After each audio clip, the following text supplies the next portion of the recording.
Salam damai, salam bahagia selalu. Ketemu lagi dengan Cak Don, tukang membaca pengalaman rohani teman. Hari ini kita melanjutkan konsep Tuhan di akhir zaman yang dipimpin oleh pemimpin dunia. Kita lanjutkan tulisan yang didapat oleh teman saya. Ada judul Arahan dan Komando. Bagian ini juga menjadi bagian yang terpenting dalam perubahan dunia. Karena di akhir zaman ini memang ada banyak perubahan-perubahan yang kita amati bersama. Apakah perubahan dunia ini sangat cepat untuk mengakhiri satu masa? Apakah teman-temanku yang ada di sana juga sempat memperhatikan perubahan-perubahan zaman?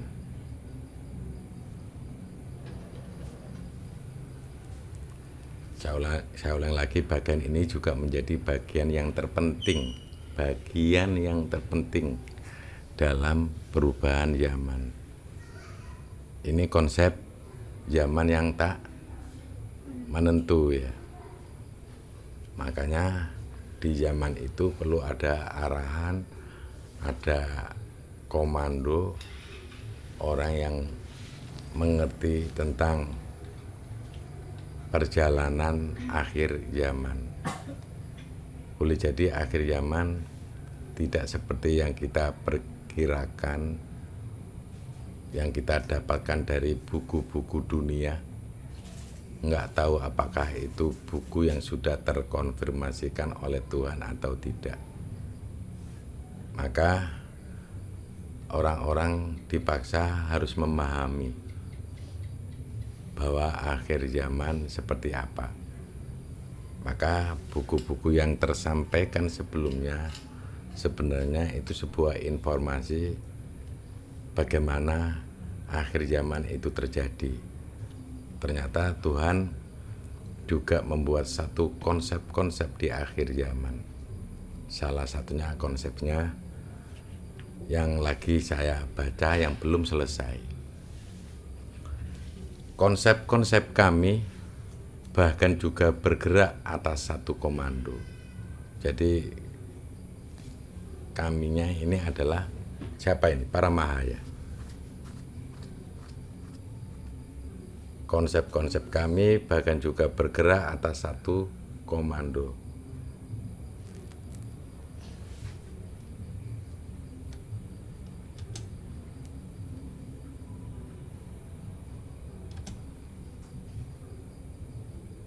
Jadi konsep Tuhan yang ada di satu sosok yang belum tentu ditemukan oleh manusia-manusia yang ada di bumi.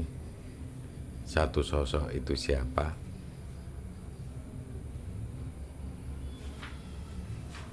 Dan konsep itu bergerak bagaimana? Ternyata ada satu sosok yang memberikan sebuah komando. Apakah satu sosok yang ada di Freemason atau satu sosok yang ada di Illuminati atau kelompok-kelompok tertentu yang mengharapkan dunia baru? Apakah dunia baru itu di sana manusia-manusia terkonsep oleh Tuhan atau manusia-manusia yang terkonsep oleh siapa? Saya juga nggak tahu. Dan ini juga kita kalau tidak mengaktifkan bagian diri rohani, maka kemungkinan kita akan bingung menghadapi perubahan zaman. Maka saya sarankan selalu kepada saudara-saudaraku yang ada di sana, aktifkan bagian dirimu yang rohani. Jangan bagian dirimu yang jasmani aja. Indra rohani mempunyai medan tersendiri. Indra jasmani mempunyai area tersendiri. Ini harus kalian pahami, padukan hasil dari panca indera secara rohani dan jasmani menjadi satu kesimpulan atau arahan kemana hidupmu seharusnya melangkah. Saya ulang lagi, konsep-konsep kami bahkan juga bergerak atas satu komando. Komando tersebut didapatkan dari hasil musyawarah dan dipegang keputusannya oleh 5 nominasi. Mungkin teman-temanku yang sempat mengikuti konten ini, yang dimaksud dengan 5 nominasi itu siapa?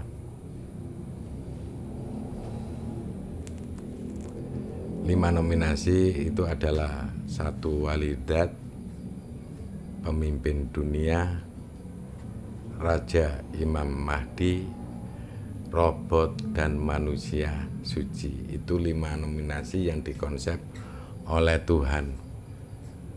Kalau kalian mengaktifkan bagian rohani, maka kalian kemungkinan menjadi orang-orang yang terhubung dengan konsep Tuhan berupa 5 nominasi tersebut. Mungkin ketika 5 nominasi pernah terinformasikan melalui kalian-kalian semua yang berjalan secara rohani, bahwa di akhir zaman nanti ada satu sosok walidat, ada satu sosok Raja Imam Mahdi. Tapi kayaknya tentang Raja Imam Mahdi tidak terkupas oleh mereka pencari informasi.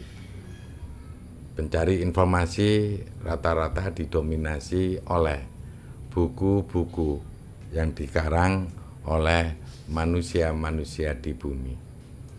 Tapi pengarangnya selalu tidak mengkonfirmasikan kepada pemilik zaman. Bahkan pengarangnya seakan-akan ini adalah prediksi.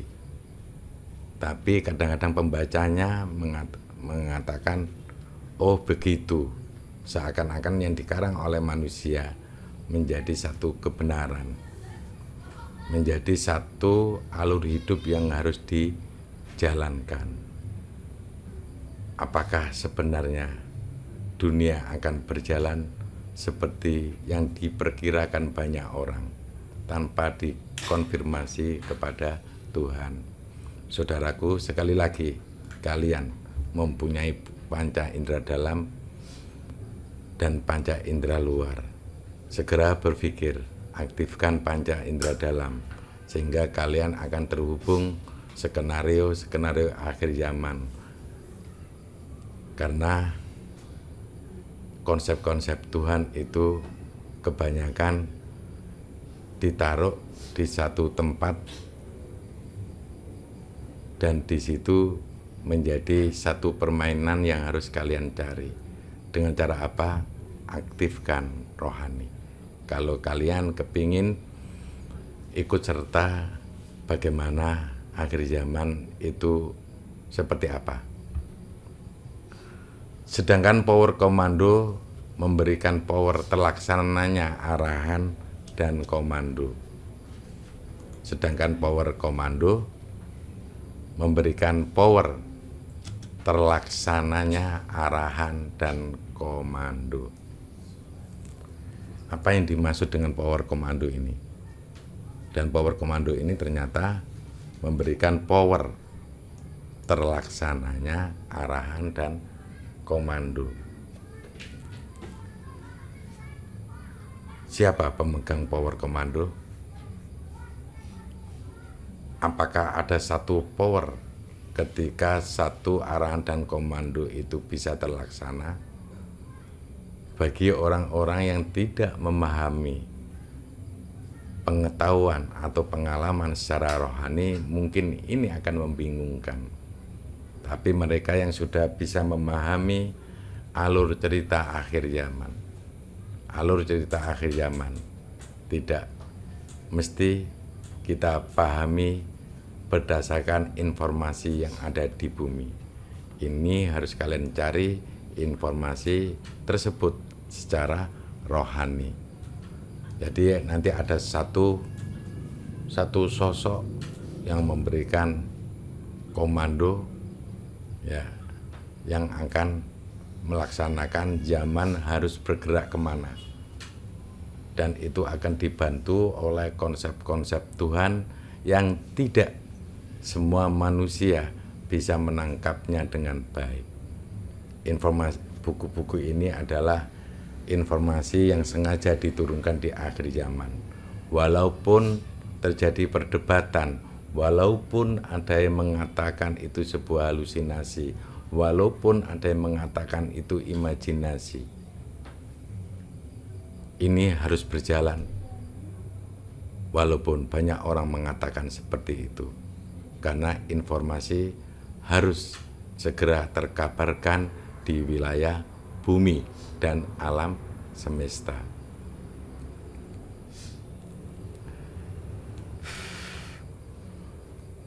Karena kru yang kami maksud bukanlah kru dengan kapasitas kecil saja. Karena kru yang kami maksud bukanlah kru dengan kapasitas kecil saja. Untuk arah akhir zaman itu memang sudah ada kru-krunya. Sampai ada yang berhalu kepingin menjadi panitia hari akhir. Tapi dia bercita-cita menjadi panitia hari akhir, tapi nggak tahu bagaimana perjalanan hari akhir tersebut. Ternyata di sana ada tim-tim yang tahu bagaimana hari akhir itu berjalan. Cobalah kalian terhubung dengan kemungkinan sudah ada tim memperjalankan hari akhir yang sudah dipilih oleh Tuhan, dipilih oleh sosok yang berpengaruh di wilayah Tuhan. Saya ulang lagi, karena kru yang kami maksud bukanlah kru dengan kapasitas kecil saja. Kalau kalian membayangkan, kru itu tidak hanya manusia saja, boleh jadi makhluk-makhluk yang lain tergabung di dalamnya, terutama makhluk-makhluk yang membicarakan masa depan, bagaimana hari akhir berjalan penuh dengan damai. Tidak ada yang merasa dirugikan, tidak ada yang merasa dibully, tidak ada yang merasa disepelekan. Semua berjalan sesuai alur kedamaian, alur kasih sayang. Kru kami adalah kru terbesar di akhir zaman. Kalau kalian membaca satu kalimat ini, mestinya kalian akan membayangkan bahwa kru para Tuhan, nggak tahu ini kru PD atau nggak tahu, yang jelas kalian harusnya mencari tahu sampai kalian masuk dalam kru terbesar di akhir zaman. Ini sebuah informasi kepada saudara-saudaraku yang sempat terberitakan bagaimana akhir zaman nanti terjadi seperti apa. Sebenarnya kepala kru kami adalah Doni. Maaf saudaraku, Doni ini adalah sesuatu yang misterius, bukan nama manusia, tapi Doni itu adalah hanya sebuah sebutan. Kalian akan tahu arti Doni, Google aja di sana, di pencarian. Doni itu artinya apa? Sebenarnya kepala kru kami adalah Doni.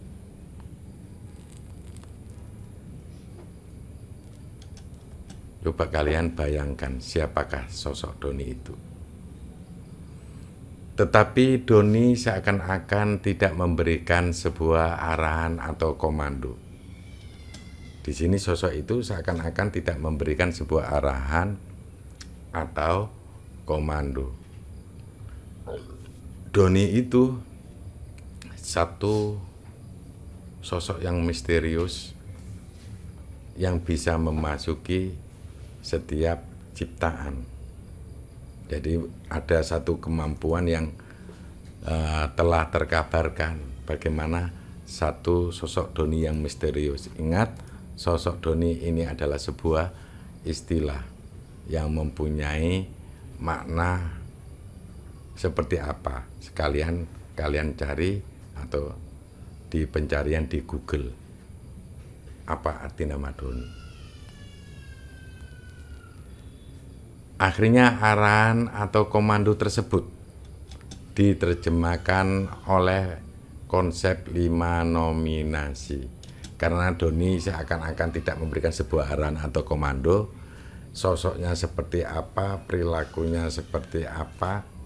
Nah, yang bisa menerjemahkan, kemungkinan yang bisa menerjemahkan adalah 5 nominasi yang sudah saya sebut di depan tadi. 5 nominasi itu adalah konsep Tuhan mengepalai keseluruhan konsep Tuhan yang ditempelkan pada satu sosok tertentu.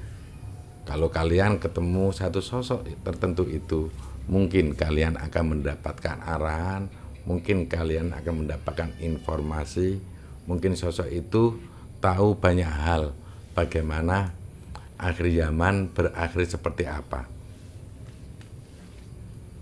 Mereka melakukan banyak pembimbingan dan pencarian informasi melalui wilayah Doni. Mereka yang dimaksud adalah 5 nominasi ya. Mereka melakukan banyak pembimbingan dan pencarian informasi melalui wilayah Doni. Seperti yang saya sebutkan lagi, bahwa Doni ini punya satu wilayah, dan wilayah ini jarang bisa ditembus oleh para pejalan rohani. Kecuali para pejalan rohani itu sudah lebih banyak memikirkan kebaikan Tuhan, kebaikan alam, kebaikan ciptaan, yang jarang memikirkan diri sendiri. Kemungkinan kalian akan terundang di wilayah Doni. Apakah kalian termasuk orang yang seperti itu? Apakah kalian termasuk orang yang sudah mengenal Tuhan? Apakah kalian termasuk orang yang sudah menjadi sahabat alam? Apakah kalian termasuk orang yang tidak terikat dunia? Apakah kalian termasuk orang-orang yang memikirkan masa depan orang banyak? Kalau kalian mempunyai ciri seperti itu, boleh jadi kalian akan terundang di wilayah Doni. Sehingga apa yang disampaikan oleh 5 nominasi perlu kalian ketahui, itu bukanlah sebuah kemauan. Saya ulang lagi, sehingga apa yang disampaikan oleh 5 nominasi perlu kalian ketahui, itu bukanlah sebuah kemauan. Saya teruskan lagi, bahkan komando juga akan tidak nampak sebagai sebuah arahan atau komando. Bahkan bila kalian tahu menurut pemimpin dunia,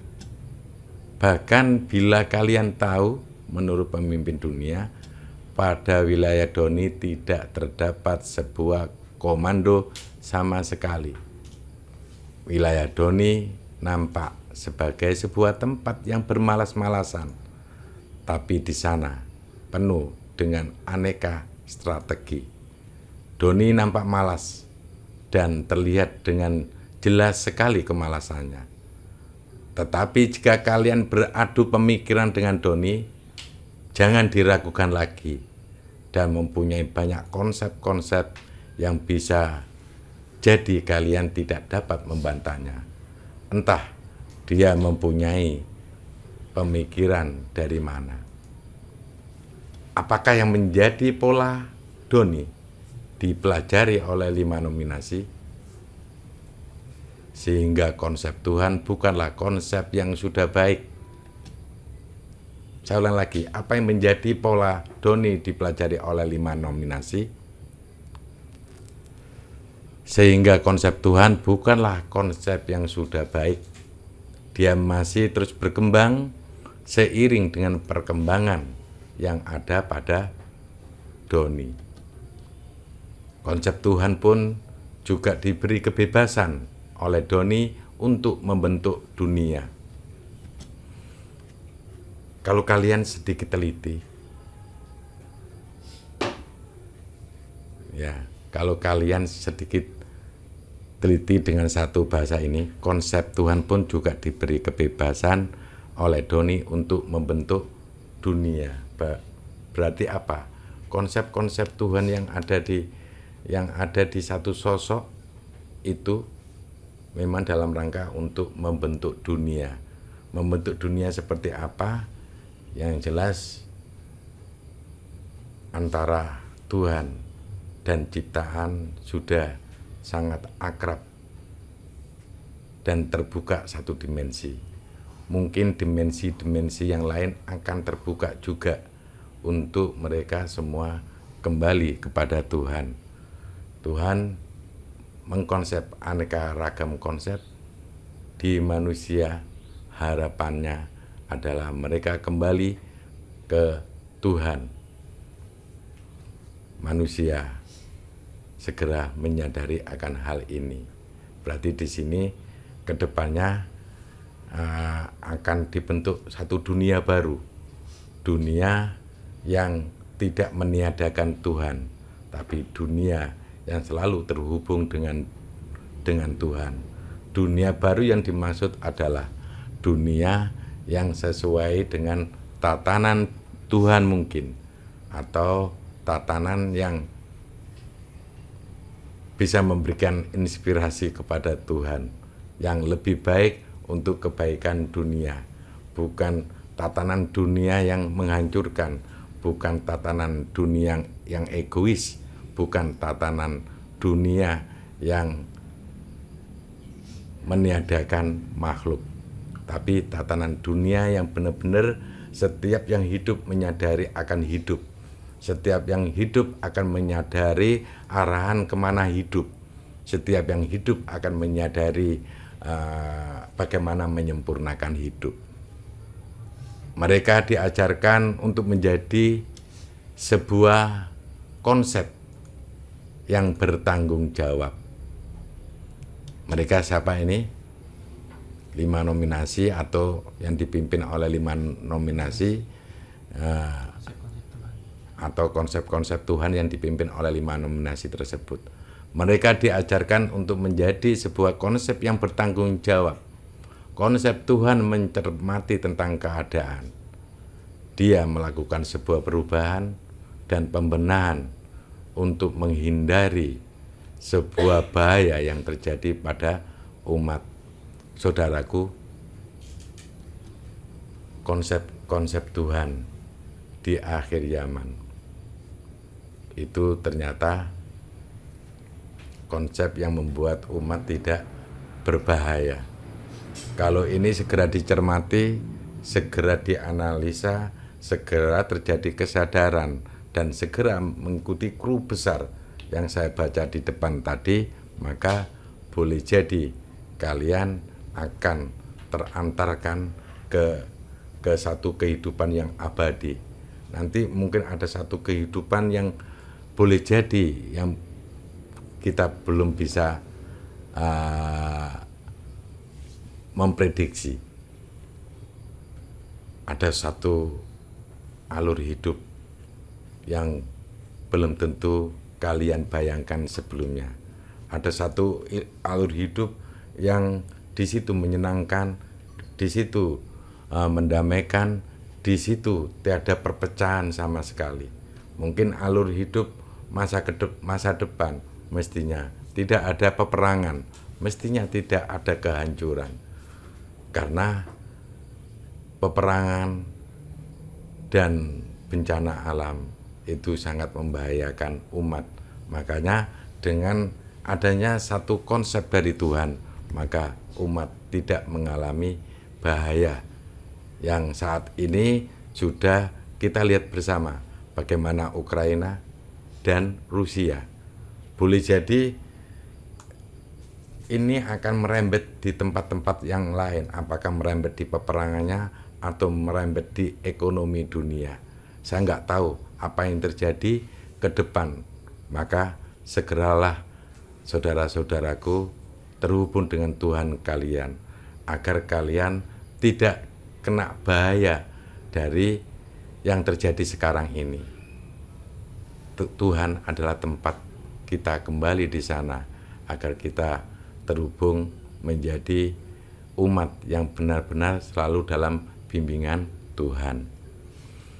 Doni akan membebaskan konsep-konsep Tuhan untuk mengembangkan diri.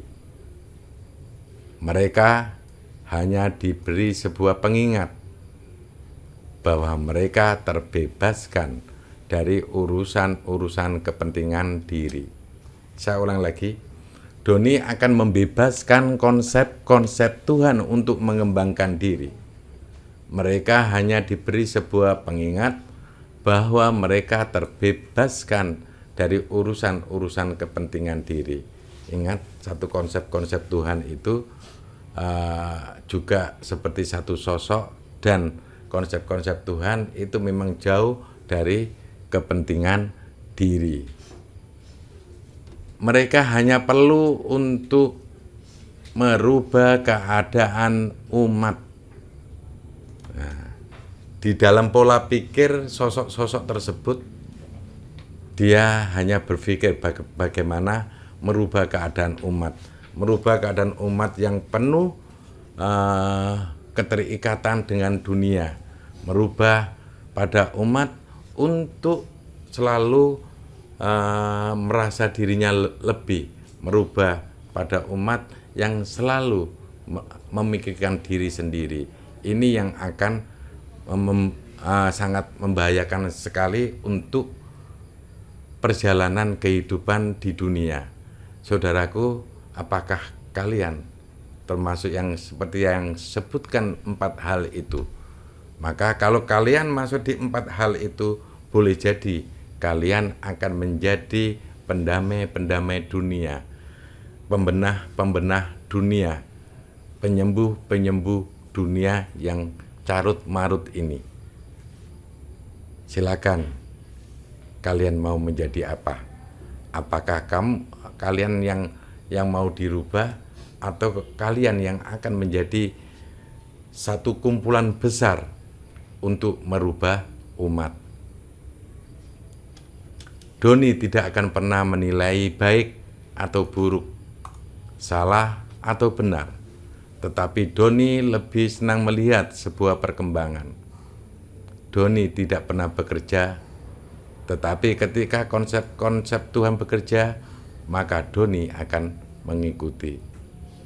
Doni juga tidak memberi petunjuk siapa yang akan mencari petunjuk. Dia akan mendapat petunjuknya. Begitulah Doni.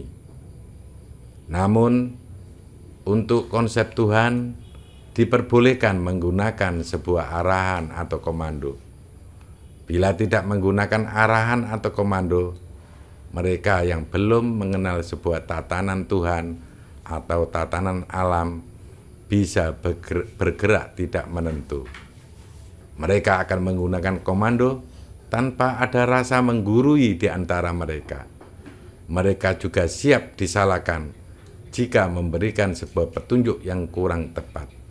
mereka telah dibentuk dengan energi doni, seperti tidak ada sebuah usaha bila bersama dengan doni. Kalian ketika bertemu dengan satu sosok itu, maka kalian akan memang dibentuk menjadi sosok yang selalu menerima arahan dari yang lain. Jadi mereka yang sudah terpengaruh oleh doni, mereka yang selalu bisa menerima arahan dari yang lain, tidak selalu merasa nggak nyaman.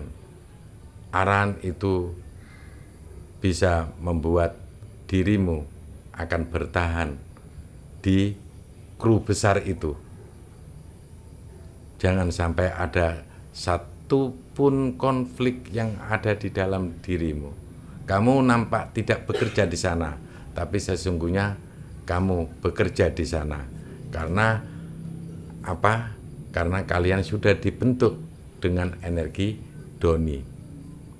Makanya di sana seperti tidak ada sebuah usaha bila bersama dengan doni. Sepertinya. Makanya siapapun yang bersama dengan doni, maka berpikir positiflah. Berpikir bahwa mereka akan bekerja untuk merubah keadaan Yaman, merubah bagaimana umat menjadi umat yang seharusnya, umat yang harus mengenali Tuhan, umat yang harus kembali kepada Tuhan, bukan umat yang kembali pada kuburan. Kami tidak pernah meminta doni untuk melakukan sesuatu. Jika doni ingin melakukan sesuatu, maka lakukanlah. Ada keterangan gambar di sana. Pemimpin dunia masih terlihat agak serius untuk membaca.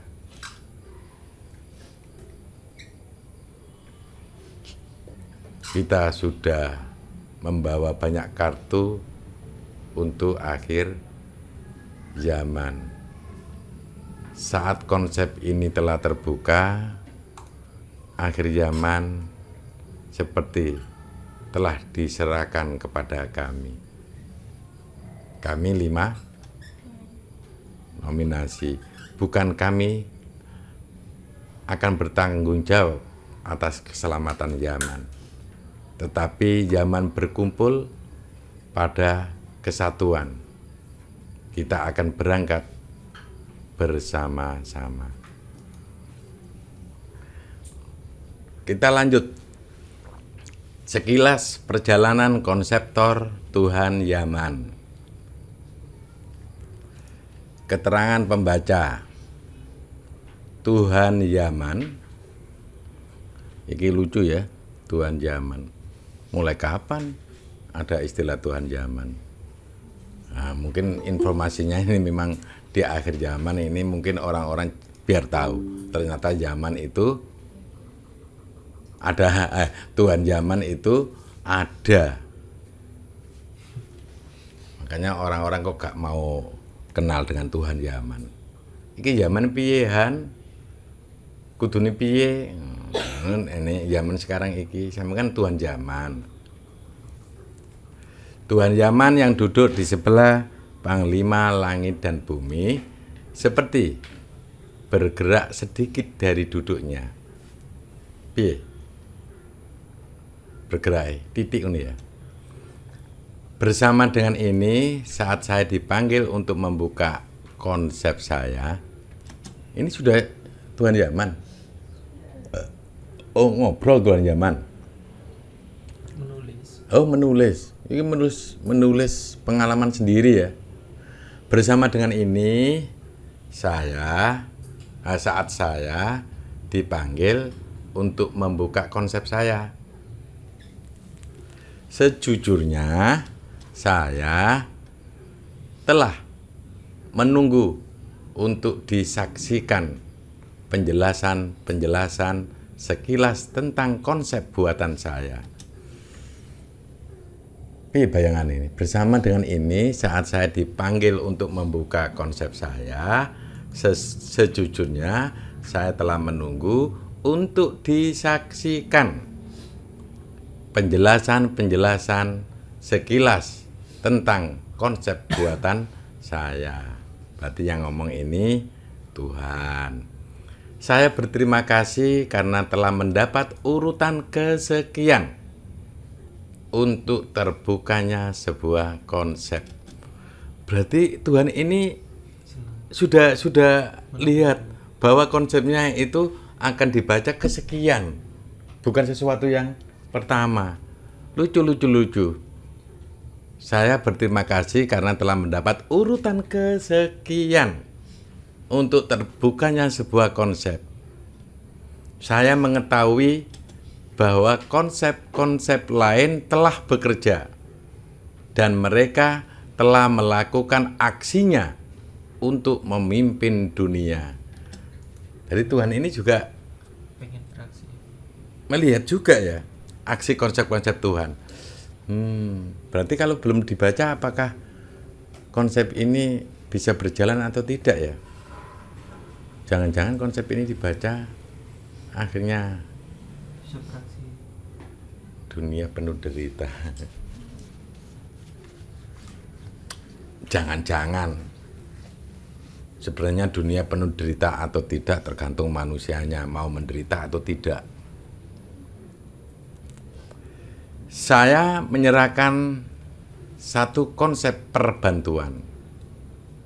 Barangkali ini bisa digunakan.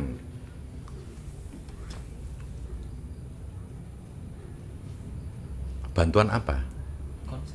Bantuan konsep. Saya menyerahkan satu konsep perbantuan. Barangkali ini bisa digunakan. Tuhannya di sini baik-baik semua ya. Anda pasor gitu. Iya. Gak sombong belas ya. Tuhan ternyata tidak sombong. Tapi kan ada berita Tuhan itu sombong. Ya enggak sih? Di agama-agama. Ini rendah hati. Saya menyerahkan satu konsep perbantuan, barangkali ini bisa digunakan. Memang saat proses pembuatan konsep, saya seperti Tuhan yang tidak paham tentang konsep seperti apa yang dimasukkan kepada rancangan raga. Memang saat proses pembuatan konsep, saya seperti Tuhan yang tidak paham tentang konsep seperti apa yang dimasukkan kepada rancangan raga. Berarti Tuhan ini juga mengamati Tuhan yang lain untuk membuat sebuah konsep.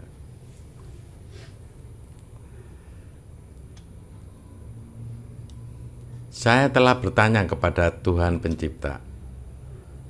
Dia menjelaskan bahwa konsep Tuhan kali ini harus dimanfaatkan untuk kepentingan Tuhan dengan ciptaan. Jadi konsep akhir zaman, saudaraku, itu memang untuk kepentingan Tuhan dengan ciptaan. Tapi dia merekam betul omongannya Maha Pencipta. Saya merasa konsep-konsep Tuhan yang dibuat kemarin masih mempunyai tujuan yang sama. Mereka membuat konsep ciptaan bertujuan untuk menyempurnakan konsep ciptaan yang lain, di mana satu ciptaan dengan ciptaan yang lain adalah ciptaan yang saling menopang. Oh, baru. Nek ciptaan enggak yang saling menopang, berarti ciptaan itu terjadi tumpang tindih dan tidak selaras dengan perkembangan konsep yang lain. Ini harus segera menyadari, jangan sampai tumpang tindih. Di mana satu ciptaan dengan ciptaan yang lain adalah ciptaan yang saling menopang. Nah, kalau kamu nggak saling menopang, berarti kamu belum dapat. Mungkin itu menjadi PR konsep Tuhan yang lain. Harusnya seperti itu. Ini sudah mulai tahu. Nah, kayak di Ukraina sama Rusia, kan nggak sesuai dengan konsep yang sudah terberitakan selama ini. Harusnya kan saling menopang. Lalu pembuatan konsep apa yang membedakan untuk dimasukkan ke dalam rancangan raga? Jujur saja, mungkin konsep telah menjelaskan.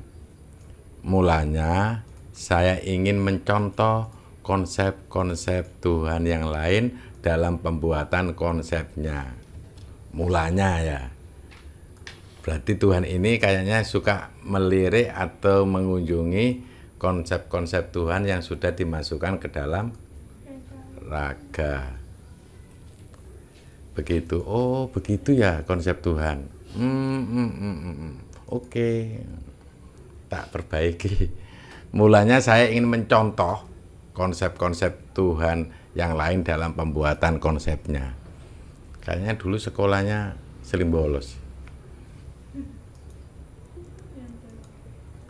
Seperti apa mereka dalam membuat konsep? Terkadang sengaja saya mencuri pandang. Tuhan suka mencuri pandang kan? Makanya konsepnya suka mencuri pandang. Lerak, lerek. Delok aja gak usah mencuri. Sap-sap. Iya ya.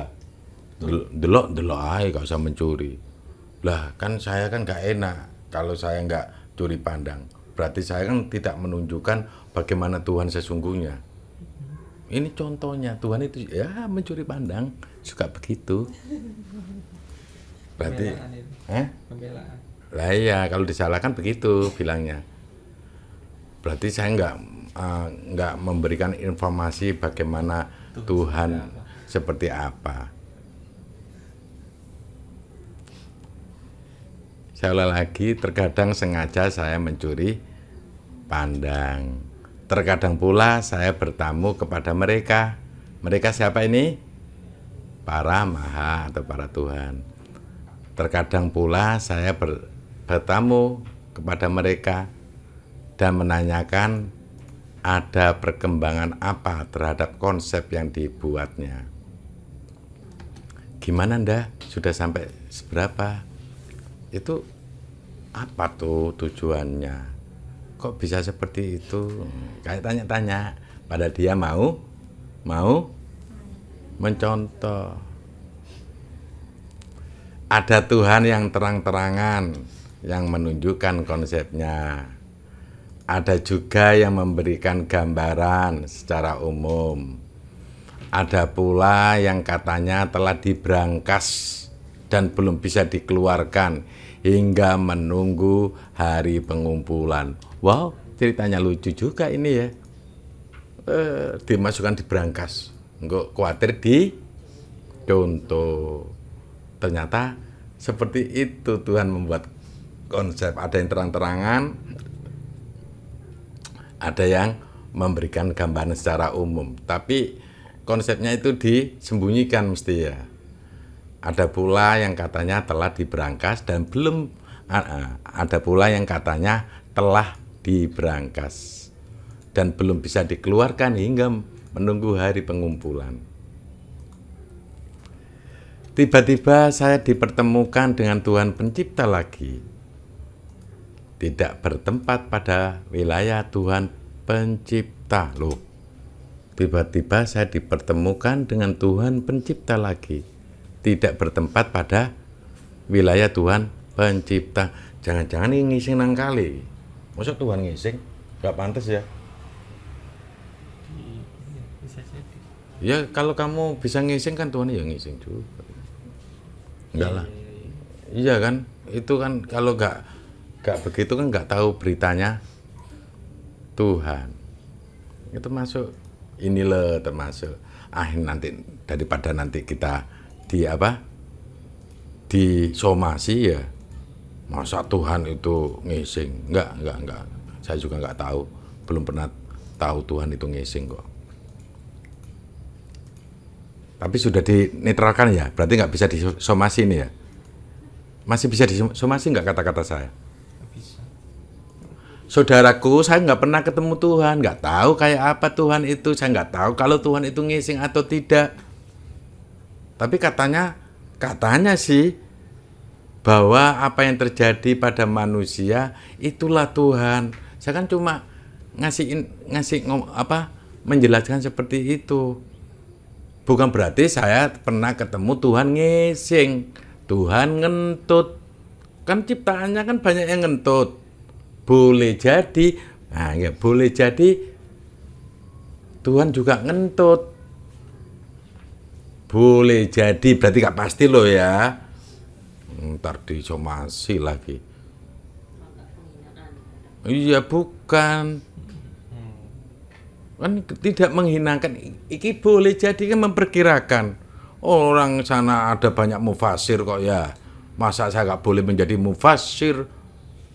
Perkiraan buku-buku itu kan banyak yang perkiraan, tapi gak ada yang disomasi. Imam Ghazali gak ada yang mensomasi ya. Namanya imam, dosa kalau mensomasi Imam Ghazali. Kalau disomasi itu emang kuburannya mau digali kalau dia salah. Enggak kan? Enggak begitu. Ya jadi orang itu yang suka memaafkan, jangan suka mensomasi. Dikit-dikit mensomasi, dikit-dikit mensomasi. Kayak Tuhan aja. Iya. Pempenane enek instansi hukum. Kalau saya nggak mensomasi, Mas, untung nggak keceplosan. Kalau saya nggak mensomasi seseorang, kasihan tuh pasal-pasal nggak bisa berjalan, kasihan tuh instansi hukum kan nggak bisa dia adanya seperti tidak adanya. Maka saya ini menjadi orang yang tepo seliro. Karena sudah ada hukum itu, makanya kan saya ngasih somasi biar dia bekerja. Nah, kalau dia bekerja kan dapat uang, saya kan bermanfaat bagi orang itu. Oh, boleh juga seperti itu. Ya sudahlah, nggak apa-apa kamu mau mensomasi. Ya, nggak apa-apa.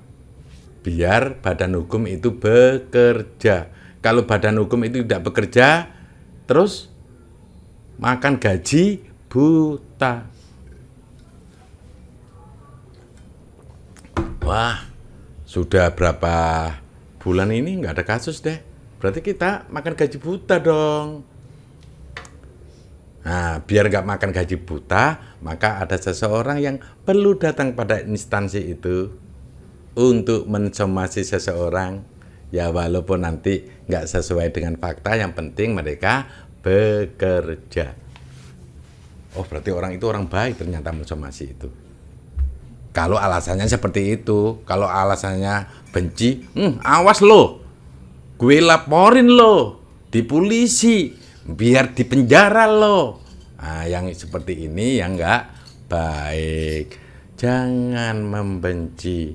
Kita diciptakan Tuhan untuk saling menopang.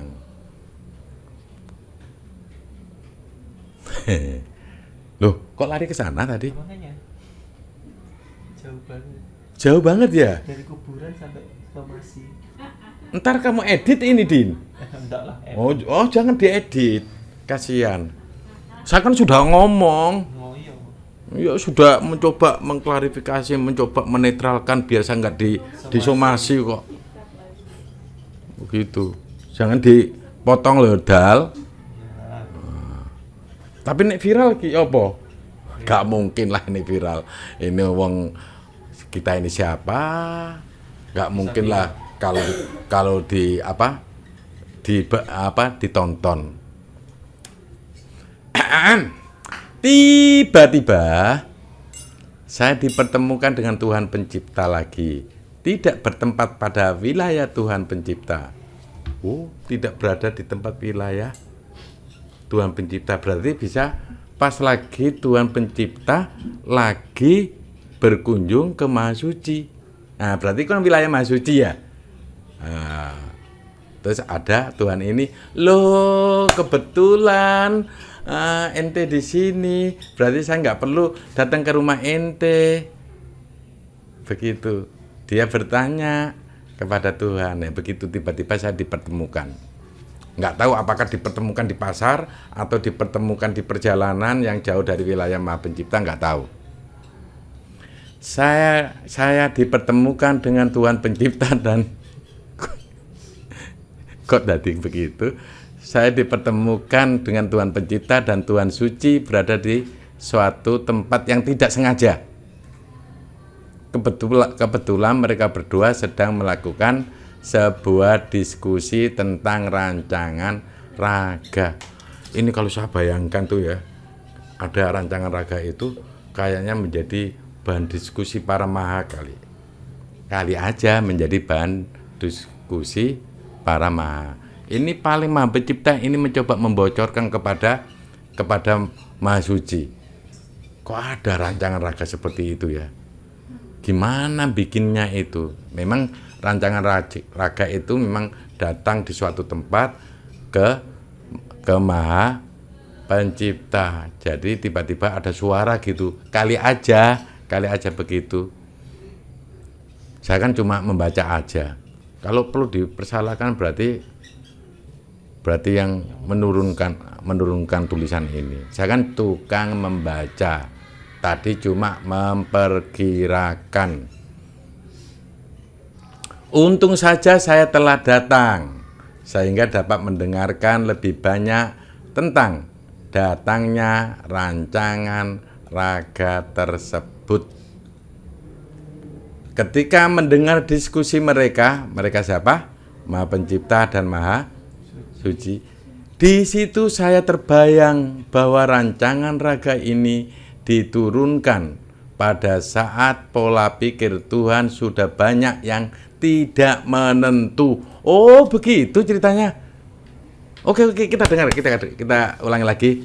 Kita ketika mendengar diskusi mereka, di situ saya terbayang bahwa rancangan raga ini diturunkan pada saat pola pikir Tuhan sudah banyak yang tidak menentu. Ketika terjadi percakapan itu bikin konsep. Begitu ceritanya. Suatu saat nanti, bila rancangan raga telah tiba waktunya untuk diturunkan di alam, berarti ini cerita raga ini masih belum diturunkan. Suatu saat nanti, bila rancangan raga telah tiba waktunya untuk diturunkan di alam, berarti disitulah kondisi alam juga menjadi tidak menentu. Begitu ceritanya, saudaraku. Rancangan raga itu ada di mana? Mungkin saudara-saudaraku mencari satu sosok itu. Kali aja rancangan raga itu ada di kutub sana. Kutub itu di mana? Sono. Sampai juga ya di kutub ya. Sampai. Begitu ceritanya. Berarti ada satu sosok yang memang nanti datang di akhir zaman. Apakah rancangan raga itu yang dimaksud? Kita belum tahu betul. Kali aja nanti ada satu informasi akhir zaman yang menerangkan tentang sosok rancangan raga tersebut. Dan diprediksikan bahwa rancangan raga itu turun, berarti pada saat kondisi zaman tidak menentu. Ternyata ini di konsep ketika mendengarkan Maha Suci dan Maha Pencipta. Jadi rancangan raga itu awalnya ada di saat pola pikir Tuhan tidak menentu. Diturunkan juga pada saat zaman tidak menentu. atau kondisi alam tidak menentu. Saya ingin segera memberi kabar kepada zaman.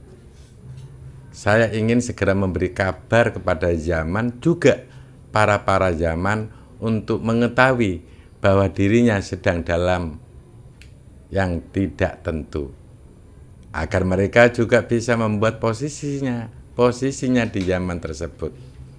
Untuk mengantisipasi hal tersebut, maka saya akan membuat pengumuman atau info kepada zaman bahwa telah datang zaman yang tidak menentu. Saya titipkan konsep tersebut kepada rancangan raga. Kemudian petugas zaman akan membantu untuk melaksanakan konsep saya. Kok dia ngomong saya? Kayaknya Tuhan zaman ini sudah mengerti bagaimana mengaplikasikan hidup. Kalau kamu menjadi orang yang tidak sombong, maka gunakan kata-kata saya, bukan aku. Kan ada Tuhan yang bilang aku, berarti egoisnya tinggi. Saya ego, hamba sahaya. Saya bukan apa-apa di mata Tuhan. Ternyata setelah dikirimkan kepada rancangan raga, konsep saya telah bekerja lain dari apa yang saya pikirkan. Tidak hanya berupa memberikan sebuah informasi kepada zaman, melainkan rancangan raga bisa memanfaatkan konsep saya untuk mempengaruhi zaman tersebut. Oh begitu. Berarti kalau rancangan raga itu kalau sudah turun ke bumi, ketika dia membaca sesuatu, ternyata rancangan raga itu bisa mempengaruhi zaman. Wow, keren ini. Berarti rancangan raga itu harus dikasihkan informasi yang baik-baik aja, jangan yang buruk. Maka bahaya itu bisa berpengaruh pada zaman ya. Yes. Ini perlu dicari orang itu di mana. Dia seperti mendapat sebuah clue dari konsep yang telah saya buat. Dia siapa? Rancangan raga. Dia seperti mendapat sebuah clue dari konsep yang telah saya buat. Saya memang tidak seberapa tahu tentang konsep-konsep Tuhan lain yang dikirimkan kepada rancangan raga. Tetapi setelah terbukanya konsep saya ini, saya yakin bahwa konsep saya akan berkolaborasi. Saya ucapkan terima kasih kepada konsep pemimpin dunia yang mau menyaksikan terbukanya konsep saya. Selamat bekerja dengan konsep zaman yang tidak menentu. Keterangan pembaca. Nah, ini keterangan teman saya ini. Tiba-tiba pemimpin dunia mengatakan, ya, ini karena konsep ini juga satu wilayah dengan saya, jadi saya juga akan berkoordinasi dengan konsep ini juga. Tuhan zaman berdiri dan berkata kepada pemimpin dunia, saya Tuhan, saya bagian dari zaman. Kemudian Tuhan zaman berpamitan dan kemudian pergi. Dewi Saraswati yang berada pada tubuh Panglima Langit dan Bumi menyampaikan, ya, seharusnya Tuhan zaman berada di sini saja, ikut cangkruan di tempat kita. Type your scribe here. Itu Bu, Apa itu? tambahan itu. Type your scribe here. Enggak ada itu. Oh, bukan masuk itu? Bukan. Oh, nggak ada begituannya. Ya. Oke, begitu saudaraku, salah satu informasi akhir zaman atau konsep Tuhan yang terberitakan ini, apakah kalian mau menganalisa atau tidak, up to you. Saya hanya membaca. Kebenaran buku ini tergantung analisa kalian. Apakah kalian terhubung dengan Tuhan kalian atau tidak. Salam damai, salam bahagia selalu. Semoga keselamatan atas kalian semua.